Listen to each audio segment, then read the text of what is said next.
The Qur'an tells us that Jesus was given a new scripture that was either in Aramaic, which was the common language spoken by the Jews in the land of Israel at that time, or Hebrew, which was the liturgical language of the Jews and the written language of the Torah, in Arabic, Taurat. Now, keep in mind that the Qur'an tells us that Jesus was sent specifically to minister to only the Jews. So the language of the scripture he was given has to be in the language of the Jews, and also that this scripture was indeed a book and not just a verbal communication. The Qur'an names this scripture the Injeel, also commonly pronounced as Injeel.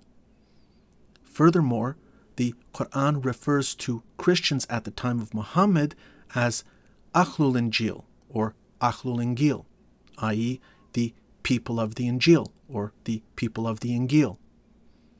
However, the Injeel or Injeel is a Greek scripture, the Evangelion. The Syriac translation of the Greek scripture is called Evangelion, which is a loan word from the Greek into this Aramaic language. In other words, Injeel or Injeel is not a native Arabic word, nor is it based on a native Aramaic or Hebrew word.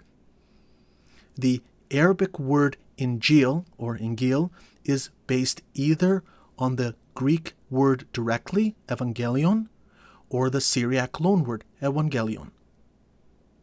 So then the Injeel that the Qur'an is referring to has to be either the Greek scripture or Syriac translation of the Greek scripture in the possession of the Christians at the time of Muhammad.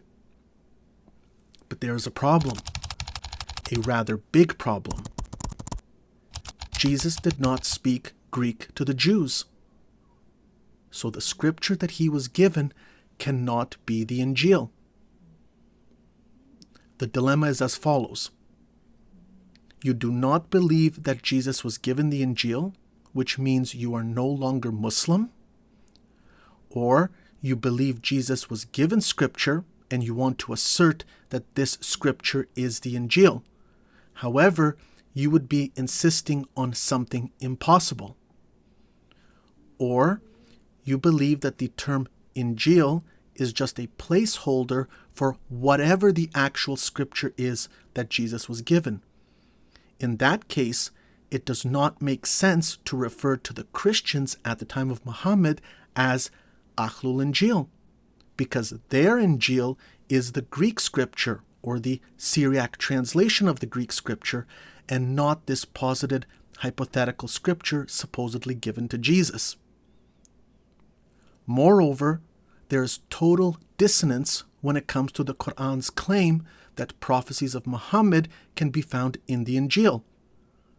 If Jesus was not given Greek scripture, namely the Injeel, then why does the Qur'an, and by extension Dawagandists, try to find prophecies of Muhammad in Greek scripture?